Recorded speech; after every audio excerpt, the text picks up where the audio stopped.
जी राधे राधे महाराज जी। मेरा सवाल ये है कि मतलब विष्णु भगवान के अवतार श्री कृष्ण भगवान है या श्री कृष्ण भगवान के अवतार विष्णु भगवान है, ये जानना चाहता हूँ मैं।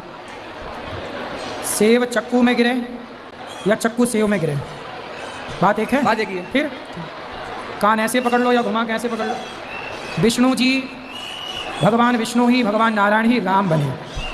चाहे विष्णु जी को राम कह दो, चाहे राम को विष्णु कह दो, बात एक ही है।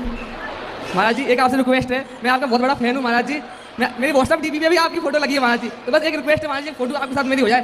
बड़ी इच्छा अभी ले लेना। क्या महाराज जी? अभी ले लेना, प्रश्नोत्तरी। थैंक यू महाराज। और किसका प्रश्न है? राधे राधे गुरुजी। तो मेरा वो आप मुझे बहुत अच्छे लगते हो, और मेरा एक सवाल ये था कि अंडा पहले आया था या फिर मुर्गी? अपनी माँ से पूछना कि पहले माँ आप आई हो कि पिताजी आए। पहले माँ आई कि पापा आए आपके पिताजी?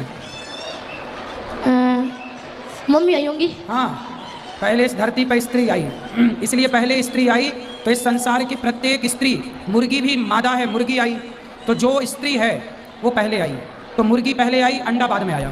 गुरुजी क्योंकि भगवान ने जब बनाया तो भगवान ने सबसे पहले जैसे स्त्री बनाई, स्त्रियों के बाद फिर वो प्रजनन की, वो बच्चों के उत्पन्न होने की प्रक्रिया चली। ऐसे पहले मुर्गी बना के भगवान ने भेजी, फिर उनसे अंडे की परंपरा चली। गुरुजी मैं आपका पैर छू सकता हूँ? अभी मिलेंगे हैं? अभी मिलेंगे बेटा। पैर क्यों छूना, बात कर लो, हो गया। चलो और कुछ तो नहीं बोलना।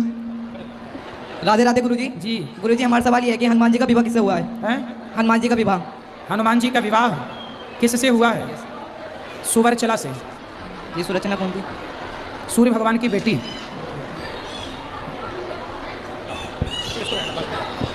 और किसका? आपका? राधे राधे महाराज जी। जी मेरा बस एक सवाल ये है कि जैसे कि आज के जो युवा हैं, खासकर मैं अपनी ही बात कर लेता हूँ कि हम लोगों का जो जीवन शैली है वो काफ़ी व्यस्तता भरी है। ठीक है। और इस व्यस्तता के बावजूद क्या है, जीवन में कई सारे टेंशन, स्ट्रेस, तनाव, ये सब रहता है। और इन सब से मुक्ति पाने का एकमात्र रास्ता है कि ज्ञान की प्राप्ति करना। बस मुझे आपसे इतना जानना है कि ये व्यस्तता भरे जीवन में हम ऐसा क्या करें कि हम व्यस्त रहने के साथ साथ भी ये भगवत गीता का जो ज्ञान है वो प्राप्त कर सकें। तुलसीदास जी कहते हैं, एक घड़ी आधे की पुनियाद, तुलसी चर्चा राम की हरहि कोटि अपराध। कितने भी व्यस्त रहो, व्यस्त रहना अच्छी बात है, पर थोड़ा सा समय सत्संग के लिए निकालो। अच्छी बातें यदि आप सुनते रहेंगे, सत्संग करते रहेंगे, तो निश्चित आपको टेंशन नहीं होगी। अभी 7 दिन के लिए हम आए हैं कथा सुनना, 7 दिन में ही आप साल 2-4 साल के लिए तो चार्ज हो ही जाओगे। राधे राधे गुरु जी। जी सबसे पहले आपका स्वागत है कि आपका हुआ है ग्वालियर की धरती पर आगमन। सबसे पहले आपके चरणों में मेरा सादर नमन। खुश रहिए।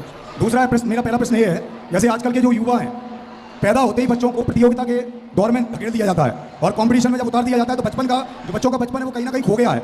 और उसमें कई बच्चे असफल होते हैं, कई बच्चे सफल होते हैं। लेकिन जब हम दूसरे बच्चों के साथ, जो बच्चे असफल हो जाते हैं ना, वो बच्चे डिप्रेशन में चले जाते हैं। जी वही वो मैं बोल रहा बड़े हूं। परेशान हो जाते हैं। मैं आपसे ये प्रश्न ये पूछना चाह रहा हूँ कि जैसे माता पिता हैं और उन बच्चों को दूसरे बच्चे के साथ कंपैरिजन करते हैं, जबकि दोनों की मनोदशा अलग अलग है। बिल्कुल सही कह रहे हैं।